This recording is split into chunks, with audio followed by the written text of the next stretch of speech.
Simcast, o seu podcast de emergência com medicina baseada em evidência e dicas práticas para aprimorar o seu atendimento no pronto-socorro.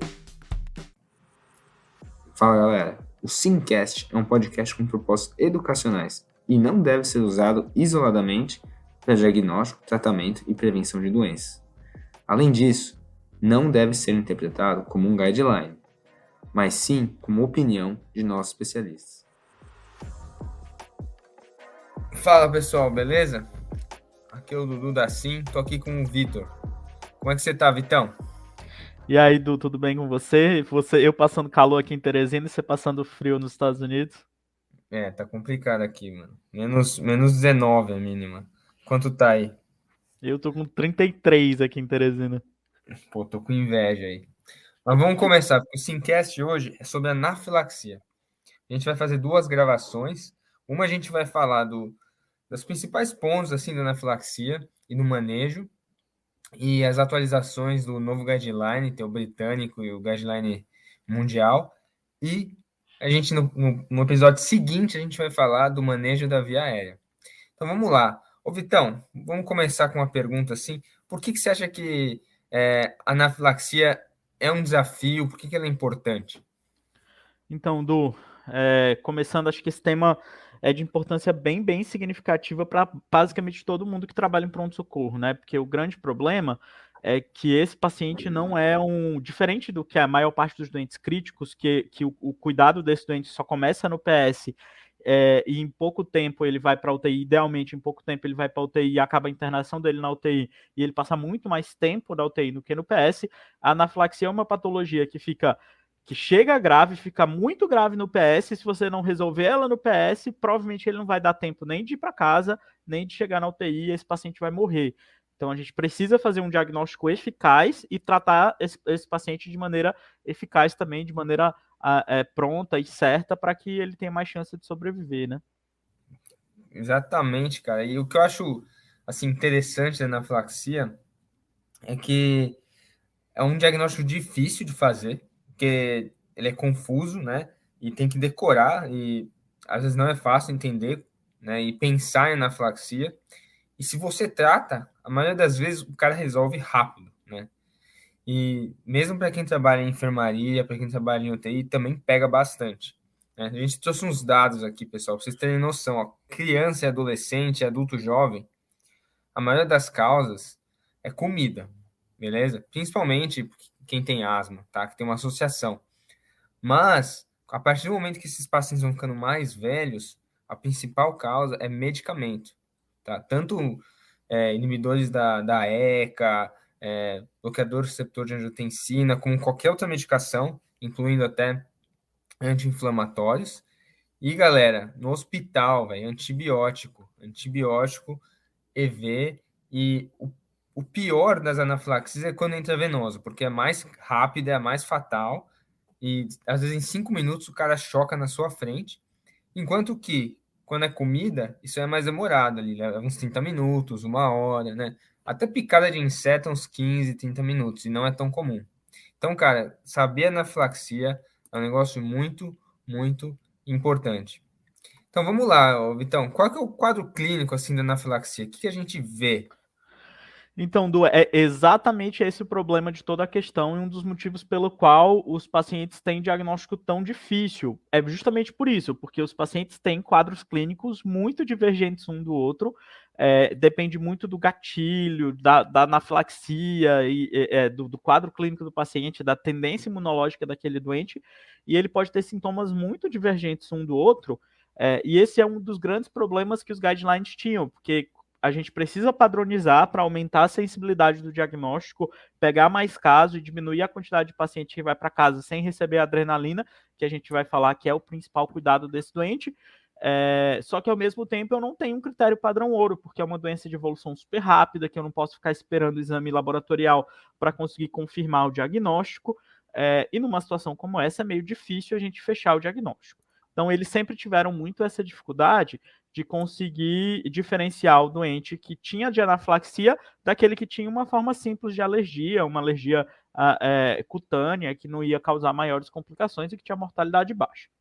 Para isso, vocês aí que estão escutando a gente, provavelmente já ouviram falar dos 3 critérios clássicos, que a gente passou anos ensinando aqueles 3 critérios clássicos de anafilaxia, que eram descritos baseados na exposição do paciente a determinado alérgeno. Então, a gente sabia que o doente já era sabidamente alérgico àquela coisa que ele entrou em contato, ou um paciente que entrou em contato com uma coisa que a gente sabe que é muito alergênica, feito camarão, crustáceo, amendoim, alguma coisa desse tipo. Ou então um paciente muito grave. E nessas situações a gente sempre ficava, a gente precisava conhecer mais ou menos a epidemiologia dos casos para poder definir aquele critério diagnóstico. O grande problema é que desde 2005, que foi mais ou menos quando a gente começou a usar estes 3 critérios clássicos de anafilaxia, os médicos começaram a notar que tinha um grupo de pacientes que a gente não estava fazendo o diagnóstico e que eles estavam indo para casa sem receber adrenalina, sem receber medidas. Ou então eles não recebiam a medida definitiva dentro do hospital. E o grande motivo para isso é que eram pacientes que a gente não sabia que tinham sido expostos a um determinado alérgeno. E isso é significativo, até cerca de 15 a 20% dos casos, o alérgeno vai ser criptogênico, você não vai saber de onde que o alérgeno está vindo. E esses pacientes, o diagnóstico é muito difícil, porque basicamente o que você vai ter é um doente super grave na sua frente, que ficou grave de uma forma hiperaguda, que você não sabe exatamente o que ele tem. Quando o paciente tinha exposição de pele e mucosa, isso fica mais fácil, porque é mais fácil você pensar em doença alérgica em paciente que tem rash, que tem urticária, mas se o paciente não tiver esses sintomas, isso fica um pouco mais difícil. Então, em 2020, para poder resolver esse problema, a Sociedade Mundial liberou um guideline novo, e nesse guideline novo eles simplificaram e amplificaram os critérios diagnósticos de anafilaxia. Hoje a gente só tem 2 critérios, que acredita-se que tem uma sensibilidade próxima de 97%, com uma especificidade próxima a 82%, que é o que a gente quer. A gente, para uma doença grave, para poder então resolver esse problema que a gente tinha com a dificuldade de critérios, eles simplificaram os critérios e abrangeram os critérios.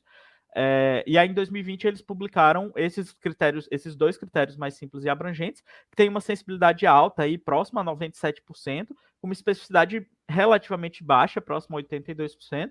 Só que o que a gente quer é justamente isso. Como eu falei, é uma doença muito grave que eu não posso mandar o cara para casa tendo uma anafilaxia sem tratá-lo antes.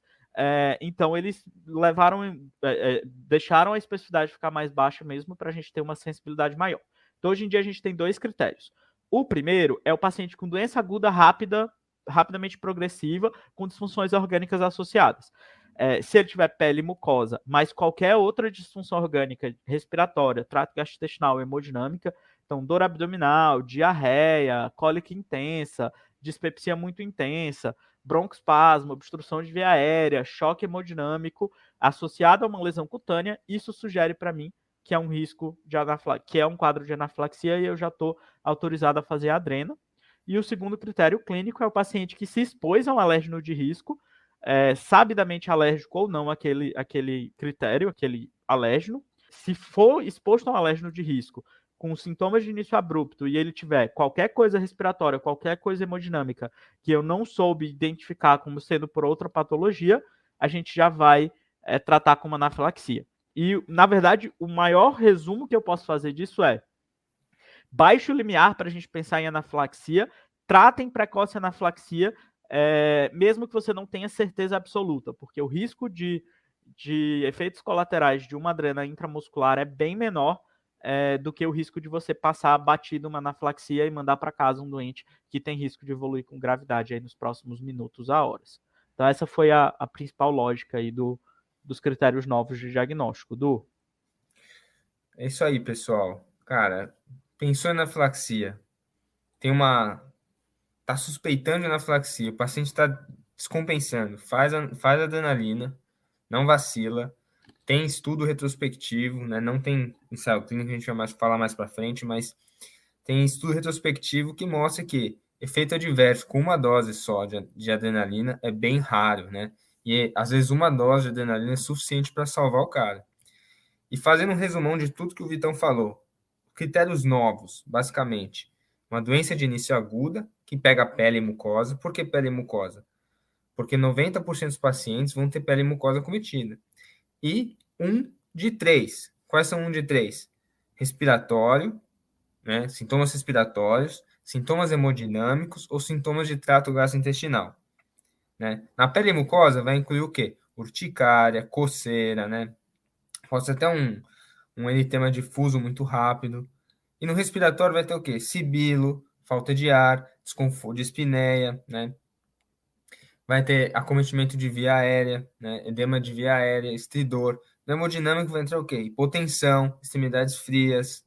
E no trato gastrointestinal, vômito, dor abdominal, diarreia. E o critério 2, né, é uma exposição a um alérgico que você conhece, que o paciente é sabidamente alérgico, também tem um início agudo e aí inclui um de dois, dos dois que matam. Qual que é? Respiratório e hemodinâmico. Então, pega um paciente que tem uma exposição a alérgico de risco, e aí começou a descompensar, seja respiratório ou hemodinâmico, isso é anafilaxia. Vitão, tive um caso muito típico. Era uma paciente, estava entubada e ela tinha alergia à soja. E aí ela tava lá por um caso de um choque séptico, né? E ela já tinha melhorado o choque séptico, já estava passando da fase de ressuscitação aguda ali, né? De otimização, a gente ia começar a dieta para ela. Ela estava entubada, então ia começar por é, nutrição interal. A gente começou a nutrição interal, 30 minutos depois, o paciente ficou taquicárdica. Começou a suar frio, né? Suando assim, ela não estava entubada, não estava sedada, então não tinha como tinha uma história. E aí chocou. Primeira coisa que eu pensei foi na anafilaxia. Aí eu fui checar ali na dieta interal e o principal componente, um dos principais componentes era a soja.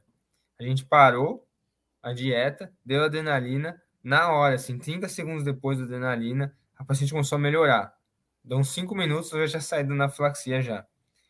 Graças a Deus, a dieta integral a gente vai de 10 ml por hora, então foi bem pouquinho, né? Começa bem devagarinho. E aí deu tudo certo, mas, cara, galera, é assim, pensou na anafilaxia, baixa o limiar para pensar e dá adrenalina. Beleza, falamos do quadro clínico, né? Agora vamos falar mais ou menos do manejo geral. Como é que você pensou em anafilaxia, Vitão? No departamento de emergência, o que a gente faz? Primeira coisa. Então, a primeira coisa que a gente faz quando vem um paciente com anafilaxia, geralmente é tentar classificar. Classicamente, a gente não tinha uma classificação muito bem definida para as formas graves de anafilaxia. Eu dei uma olhada na maior parte dos últimos guidelines aí, e isso é super questionável. Cada serviço utiliza cada guideline utiliza um critério de classificação de gravidade diferente, mas que isso pode ajudar a gente no tratamento. O que eu achei um pouquinho mais organizado é o guideline britânico, que é o mais novo, que é de 2021, acabou de ser lançado aí ano passado, e ele divide em quatro grandes grupos. O paciente com uma anafilaxia simples, que responde à primeira dose de adrena, o paciente com a forma de anafilaxia grave, que precisa de 2 adrenas para responder, o paciente com uma forma de anafilaxia refratária, que é aquele que precisa de mais de 2 doses de adrena para resolver, e o paciente com choque refratário, que mesmo com a adrena EV, ele talvez precise de uma segunda droga, talvez precise de formas mais graves. Esse quadro de anafilaxia refratária é um conceito um pouco mais novo, a gente já conhecia esse tipo de paciente, mas esse nome específico de anafilaxia refratária é um nome mais novo e que ajuda a gente a entender o doente que tem prognóstico muito pior, né? A maior parte dos pacientes, mesmo aqueles que têm anafilaxia grave, que precisam de 2 doses de adrena, a maior parte desses doentes acaba indo para casa ainda do PS, não vão precisar de internação, tem um prognóstico bom. Mas os doentes refratários, que aí são cerca de 2,2% dos casos, têm uma mortalidade muito mais alta, um risco de outras disfunções orgânicas, e a chance da gente ter que internar esse paciente é muito mais alta, né? Beleza. Então vamos lá, Vitão. Você está na sala de emergência, ali de assistente do PSM, lá do HC. Chegou um paciente que você pensou em anafilaxia. Já. O que você vai fazer com esse paciente? Vamos lá, Du. Então a primeira ideia é, pensou em anafilaxia, adrenalina. Pensou em anafilaxia, adrenalina intramuscular, que é o que tem melhor evidência. No vasto lateral da coxa tem estudo de qualidade moderada e mostrando que é superior o uso no vasto lateral da coxa quando comparado ao deltoide, tá? Então você vai fazer a primeira dose de adrena IM. Se o paciente tiver sintomas de via aérea superior, em especial estridor, cialorreia, sinal de edema de glote, você pode até tentar a adrena via inalatória, e geralmente no paciente que está recebendo parenteral, você vai fazer cerca de 5 ampolas puro inalado para tentar diminuir essa obstrução de via aérea, e a gente vai falar mais sobre via aérea no próximo episódio. Então, deixa aí para a gente conversar sobre isso. Ao mesmo tempo, o paciente que tem sibilos, eu posso ponderar o uso de beta-2, mas lembrar que o beta-2 nunca deve atrasar a adrena. Então, se eu só tenho um enfermeiro e ele tem que escolher o que ele vai fazer primeiro, a gente orienta a fazer primeiro a adrena e depois a gente pensa em fazer a inalação com beta-2, tá? Se o paciente tem broncoespasmo, histórico de asma, o corticoide vai entrar para o manejo de uma possível asma descompensada junto da anafilaxia e não verdadeiramente da anafilaxia, que essa é uma das mudanças aí mais definitivas dos últimos guidelines, que eles já pararam de orientar tanto o uso rotineiro de corticoide, quanto de H1, quanto de bloqueador anti-H2, a gente já não usa mais de rotina. A ideia foram alguns estudos que lançaram. O corticoide ele não se mostrou benéfico na anafilaxia generalizada sem broncoespasmo associado, e ao mesmo tempo aquele efeito clássico que a gente achava que ele tinha de reduzir o risco de reação bifásica, a gente sabe que ele não tem. A maior parte dos estudos foi negativo em relação a esse efeito benéfico. O mesmo vale para o anti-H1, a gente sempre deu antihistamínico para paciente com anafilaxia.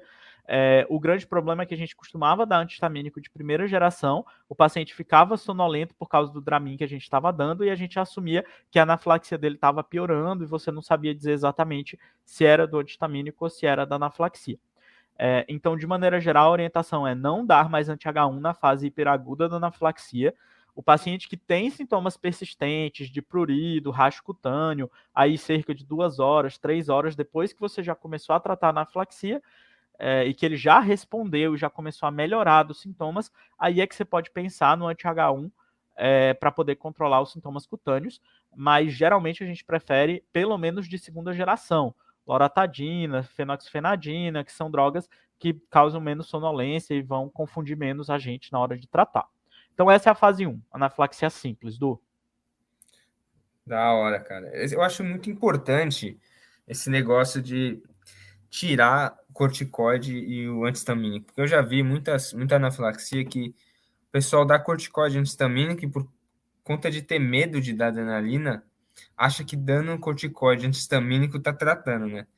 E é bom que agora, pelo menos, uma evidência fraca, mas tem de que essas medicações podem mais atrapalhar do que ajudar, né? Então, o tratamento, primeira escolha, é a adrenalina. Corticoide, se for ajudar, vai ser em fase mais longa, né? E principalmente paciente com asa, como o Vitão falou. E antistamínico, a evidência, como o Vitão falou, é só para coceira, tá? E lesões de pele. E podem deixar o paciente sonolento. E o principal para mim é que você ficar gastando tempo. A anafilaxia é um negócio que mata em 5 minutos. Você vai gastar seu tempo para mandar a enfermeira buscar o antihistamínico e o corticoide, em vez de gastar seu tempo para fazer adrenalina. Então, esse é o principal erro assim que eu vejo. E eu quero deixar bem claro aqui. É adrenalina, pessoal. Adrenalina, como o Vitão falou, vaso lateral da coxa, né? Que fala que a gente já sabe que tem uma absorção muito mais rápida e melhor do que no deltoide. E vamos lá, Vitão. Qual que é a dose da adrenalina? Boa, Dua. Dose de adrenalina também é um pouquinho controversa em literatura. É um pouquinho difícil a gente dizer exatamente qual que é a melhor evidência, porque como a gente conversou, não tem muito estudo randomizado de qualidade mostrando uma coisa da outra. Atualmente em adultos, para tentar simplificar e fazer uma dose mais padrão, a gente usa a dose clássica de 0,5 miligramas, meia ampola, intramuscular, para cada dose intramuscular. Só que no estrangeiro, a gente tem também as EpiPens, que são as adrenalinas auto-injetáveis, que o paciente consegue levar para casa e injetar no seu próprio músculo, caso ele sinta sintomas, né? Algo indicado para pacientes que têm anafilaxia de repetição ou com muito risco. E aí, a maior parte das EpiPens, existem variações específicas, mas a maioria delas usa uma dose aí próxima de 0,3 para diminuir o risco de arritmia maligna no ambiente extra-hospitalar, né, no ambiente que o paciente está em casa. Então, eles dão uma dose menor para ter menos efeito colateral, apesar de não ser tão eficaz. Boa, top. E quantas vezes que eu, teoricamente, posso repetir? Boa, Du. Então, essa adrena intramuscular que é a mais eficaz, aí a gente começa a ficar mais opinião de especialista, praticamente não vai ter estudo nem observacional de qualidade sobre esse doente, mas de uma maneira geral, esse doente que foi refratário à primeira dose, ele pode receber até uma segunda dose, então geralmente a gente espera cerca de 5, no máximo 10 minutos, que é o tempo de pico de ação da adrena, e aí você vai repetir a segunda dose intramuscular. É lógico, esse cara vai para a sala de emergência, ele vai pegar periférico, vai começar o 2 se precisar, e especialmente se ele tiver hipotenso, tem uma medida que os últimos guidelines foram bem mais enfáticos, que é o uso de volume. Muito legal isso, Du. O que eles fizeram? Foi um anestesista que ele estava estudando anaflaxia perioperatória. Então, ele pegou uma série grande de casos de anestesia de pacientes que recebiam cirurgias grandes e que, por causa disso, tinham Swan-Ganz passado. E aí, na hora que o paciente fazia anaflaxia, ele pegava os dados do Swan-Ganz antes e depois da anaflaxia, ele literalmente sabia como estava a hemodinâmica no segundo que a anaflaxia começou. E o que ele viu é que muitos desses pacientes, nos primeiros 15 minutos depois do gatilho da anaflaxia, perdem aí até cerca de 30% do volume intravascular depois que eles entram em anaflaxia. E aí isso foi confirmado em estudos de bancada mostrando que a histamina e os derivados inflamatórios que são associados à anaflaxia também aumentam a permeabilidade capilar, extravasam o líquido para o terceiro espaço e diminuem o intravascular, reduzindo o retorno venoso e piorando o choque desses pacientes. Então, atualmente, a maior parte dos guidelines também orienta, nesse paciente que já está ficando hipotenso, a gente pensar em expandir ele com volume, provavelmente cristalóide, né? Tem até um outro estudo que usou coloide, mas cristalóide é mais seguro, mais barato, melhor evidência, né? Perfeito. E, cara, quem já pegou choque anafilático sabe que o bagulho é brabo, então vai muito volume, tá? E 3, 4, 5 litros, eu daria preferência, não, lógico, não tem ensaio clínico randomizado nesse sentido, mas para evitar hipercloremia do soro fisiológico, eu preferia ringer lactato, e até acho que o guideline britânico recomenda os balanceados do que soro fisiológico por si só. A gente já discutiu isso Já. no podcast antigo, né? Nós somos time Ring Lactato. Eu e É, você. nós somos. Bom, então vamos lá. Ah, só um detalhe, pessoal. Lembra que você tem que usar uma agulha, geralmente ela é azul ou preta ou a verde, tá? Não é aquela agulha de insulina, não, tá? Não pode ser subcutâneo. Geralmente tem que ter 25 milímetros, 30 milímetros para chegar no músculo, tá? Tem que ser intramuscular, beleza? Paciente chocado, que você der subcutâneo, o subcutâneo não vai absorver a adrenalina, e se absorver vai ser bem devagar, então tem que ser intramuscular, que o músculo tem muito mais circulação para absorver do que o subcutâneo. Beleza? Então vamos para o próximo. Próxima pergunta, Vitão.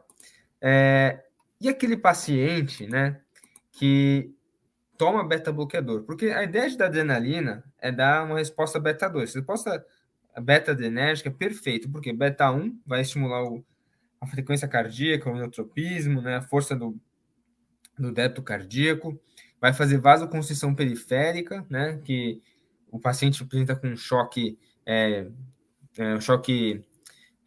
por vasodilatação, né, bizarro, extravasa tudo, e além do que, atua em beta-2, então faz broncodilatação, né, no pulmão, e também beta-adrenérgico inibe a liberação de histamina pelos mastócitos. Mas é isso, o paciente toma beta-bloqueador, porque ele está bloqueando os receptores beta. Eu estou dando adrenalina. O que eu posso fazer? Apesar de também ser um pouco controverso. Super controverso, a gente começa a chegar na fase de mandracaria aí, que ninguém tem certeza absoluta do que nós estamos fazendo, que é os quadros mais refratários de anaflaxia, paciente que já recebeu 1, 2 doses, esse paciente ele pode até receber uma terceira dose, ou eu posso ligar a bomba de adrena, e geralmente no meio do caminho eu vou ligar a bomba de adrena endovenosa, o paciente provavelmente vai ser entubado por gravidade de doença, enfim, ele vai receber o resto dos cuidados de UTI. Mas esse doente que usou o beta-bloqueador, ele preocupa a gente porque é o paciente que ele tá com atividade anafilática que produziu liberação de histamina, então a histamina está lá vasodilatando tudo e causando os sintomas clássicos da anafilaxia, a histamina e seus colegas, né, seus parceiros de anafilaxia, mas ao mesmo tempo os receptores adrenérgicos, que são os que eu preciso que estejam liberados, eles estão ocupados pelo beta-bloqueador, e aí vai ser mais difícil controlar. Então, a ideia é que o mesmo antídoto para a intoxicação do beta-bloqueador seja eficaz em melhorar os estados de choque hemodinâmico. Então, a gente pode indicar aí usar glucagon nesse paciente refratário. A gente até, geralmente, a orientação é tentar a adrena. Se esse paciente não responder à adrena, aí é que você pode tentar precocemente aí o glucagon intravenoso, que é a principal indicação. E nos casos mais graves mesmo, já tem a descrição até do uso de ECMO, que parece fazer algum sentido se o paciente tiver disfunção esquerda associado, né? Tiver um choque muito significativo. Boa. Glucagon, a dose vai ser até 5 miligramas EV. Você pode começar com 1, aí você pode subir a dose para 5 EV e você bota uma bomba de infusão ali de 5 a 15 microgramas por quilo por minuto. Cara, eu já tive uma experiência com glucagon, não foi das mais felizes, porque o paciente ficou muito enjoado, vomitando. Então, não ajudou muito, né? Mas, bom, vamos falar agora. Ó, Vitão, você já até comentou um pouquinho, mas o paciente tomou já 2, está indo para a terceira dose de adrenalina intramuscular. Como é que eu vou fazer a adrenalina EV? Então, a Adrena EV é um pouquinho mais difícil da gente usar. De uma maneira geral, você precisa controlar. O grande problema é que quanto mais rápida a taxa de infusão da Adrena EV, maior a chance do paciente evoluir com arritmia e ter alguma complicação. Então, você precisa ficar de olho, como toda e qualquer droga vasoativa em bomba de difusão contínua. O risco da adrena é maior do que da noradrenalina, só que para anafilaxia especificamente, a adrenalina provavelmente é superior, porque a noradrenalina não teria o efeito beta, não ia agir em outras disfunções que a anafilaxia causa, então a adrena EV provavelmente é superior. Então, para estados de choque refratário ou de bradicardia induzida por anafilaxia, você pode ligar a bomba. Geralmente existem duas principais posologias: a posologia que fica mais diluída, que é fazer 1 miligrama, uma ampola de adrena em 100 de soro, e aí vai ficar 0,1 miligramas por quilo, ou por ml, desculpa. Ou então você faz, que é o que a gente mais usa, que é um pouco mais concentrado, que são 6 miligramas em 100 de soro, e aí vai ficar 0,06 miligrama por ml. E aí você vai diluindo na dose da infusão contínua, que aí é cerca de 0,05 a 0,5 miligrama quilo minuto endovenoso na bomba de infusão. E aí você vai aumentando a dose progressivamente até o que você achar que consegue segurar os efeitos da adrena. Perfeito, Vitão. Uma coisa que você acaba vendo, quem faz adrenalina, é que a adrenalina faz muita acidose lática, né? Então, às vezes, os pacientes acabam ficando bem acidótico, assim, e às vezes é difícil manejar. Mas, bom, beleza, Vitão. Agora, eu só queria falar, antes de terminar, tem medidas que a gente pode fazer, que a gente não pode esquecer, concomitante com tudo isso que a gente está fazendo, né? Então, por exemplo, o paciente tem alergia a, sei lá, látex, e ele está com luva de látex. Então, você tem que tirar os gatilhos, né? Não adianta você estar tratando a anafilaxia e o gatilho está ali no paciente, né? Lógico que às vezes comida não dá para parar, né? O cara já engoliu, né? Você não vai fazer uma lavagem gástrica para isso, mas, por exemplo, medicação EV, o paciente está com um ceftriaxone correndo, ele está com anafilaxia, você vai parar o ceftriaxone, né? Tirar a medicação do paciente. Outra coisa que recomendam, né? É você levantar a perna do paciente e botar em Trendelenburgo reverso, ou seja, você vai facilitar o sangue para ir para o coração, facilitar o retorno venoso. E tem até guideline recomenda para não recomendar o paciente a andar e levantar, porque ele pode sincopar e bater a cabeça e acontecer coisas piores. Tem mais alguma coisa que você queria falar, Vitão? Acho que é isso. Esses cuidados que você mencionou são bem descritos no atendimento pré-hospitalar. Os guidelines mais novos já começaram a falar um pouquinho de primeiros socorros e atendimento pré-hospitalar dessas vítimas. E aí as 3 principais indicações, né? Remover o gatilho o máximo possível, tirar o ferrão da abelha que ferroou o paciente. É lógico, induzir vômito a gente não faz mais, né? Porque geralmente é mais prejudicial do que benéfico, mas também entraria no mesmo critério. O clássico também está entrando a claritromicina, que é um antibiótico que faz bastante anafilaxia. Está lá entrando a claritromicina, o paciente começou a ter sintoma, você fecha a claritromicina, desrosqueia e tira da veia do doente, né? Posicionar o paciente, aquilo que você já comentou, e a EpiPen, né, que infelizmente no Brasil a gente não tem, mas que provavelmente é uma medida de saúde pública, né, e reduz o risco de óbito por anafilaxia, porque a gente já veio conversando, é uma doença que evolui rápido e precisa de tratamento precoce para diminuir o risco do paciente morrer daquilo. Beleza, Vitão. Então vamos supor que nosso paciente veio, a gente deu adrenalina, ele melhorou. Quais recomendações, assim, quando que você vai dar alta para esse paciente e outros tipos de paciente também com anafilaxia? Quais recomendações você tem que dar em encaminhamentos? Como é que funciona isso? Boa, Du. Esse talvez seja um dos temas mais polêmicos em anafilaxia. Ninguém tem certeza absoluta do que fazer. É muito difícil a gente tentar objetivar esse assunto porque não existe uma definição muito clara do paciente que tem grande risco de fazer o que a gente chama de reação bifásica, que é ter um segundo pico de sintomas e precisar de novas doses de adrenalina aí próximo, tem descrição de reação bifásica até com 72 horas depois do início dos sintomas. Só que quanto mais tardio, menor a chance disso acontecer. Provavelmente 24 horas de observação seria o ideal para todos os pacientes, porque é o principal, porque é o momento mais comum desses pacientes terem reação bifásica.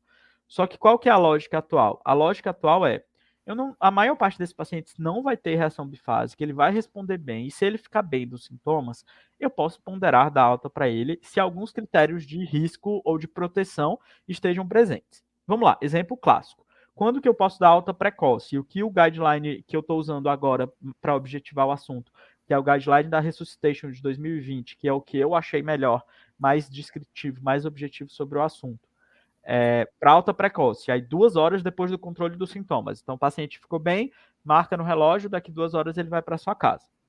É o paciente que recebeu só uma única dose de adrena, recebeu essa única dose precoce ao início dos sintomas, tinha menos de 30 minutos de anafilaxia e ele já recebeu a adrena. É o paciente que agora tem resolução completa dos sintomas, ele não tem nem rastro cutâneo grave, nem prurido intenso, nem outra gravidade. E o mais importante, o paciente tem que ter uma situação educacional e social favoráveis para alta. É o cara que eu tenho que ter confiança que quando ele vai para casa, ele vai se cuidar bem e ele vai saber voltar para o HC, para o PS, desculpa, caso ele tenha um sintoma novo, uma gravidade mais significativa.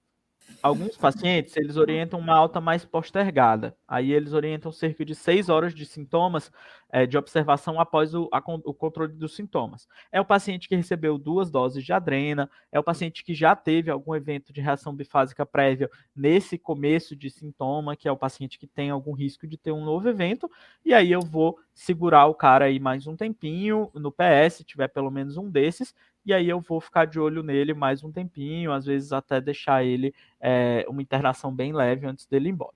E o último, que é o mais importante, que é o paciente que tem fatores de risco que são mais significativos para evoluir com complicação e com reação bifásica, que é o doente que geralmente vai ficar 12 horas até 24 horas no PS. O exemplo mais clássico é eles fazerem o que eles chamam de internação overnight. Então, você interna o cara, ele passa a noite no pronto-socorro, às vezes até na enfermaria, se tiver vaga para ele à noite, e aí no começo da manhã, a equipe médica passa a visita, se ele tiver assintomático, ele vai para sua casa. Quem que é um bom candidato, então, para receber overnight? O doente que precisou de mais de 2 doses, o doente que já tem histórico de asmas graves, que fizeram eventos de broncoespasmo grave, especialmente associados à anafilaxia prévia, pacientes que o gatilho foi medicação de uso de liberação prolongada, é meio óbvio. O cara foi lá, tomou uma bupropiona de liberação prolongada e teve alergia à bupropiona de liberação prolongada. Esse cara vai ter que ficar porque vai demorar muito tempo até a bupropiona sair do corpo dele, né? O paciente que já chegou à noite, o cara chegou 10 da noite no PS, ele já vai ficar mesmo, já está à noite, é melhor ele passar o resto da noite no PS, e no começo da manhã ele vai de alta, e o mais importante, que é o paciente que tem uma situação social, educacional, que não seja favorável à alta. O cara que não vai conseguir voltar no PS, caso ele tenha sintomas graves de anafilaxia, de reação bifásica, e ele precise de nova dose de adrenalina, novo controle dos sintomas. Acho que deu para entender, né, Du? Acho que deu, Vitão. E aquele paciente entubado, com choque refratário, nem pensar, hein, galera? Mandar para UTI, hein? Pelo amor de Deus. Por favor, né? O cara que fez mais de 2 doses, que já tá grave, que precisou de adrena EV, você não manda pra enfermaria, sobe com o cara pra UTI. Beleza, Vitão. Acho que é isso que a gente tinha para falar. Grande abraço, valeu pela participação. Valeu, Du, e para os meninos que estão escutando a gente, assistam de Via Aérea também, que tá bem legal aí para vocês. Abraço. Abraço, tchau, tchau.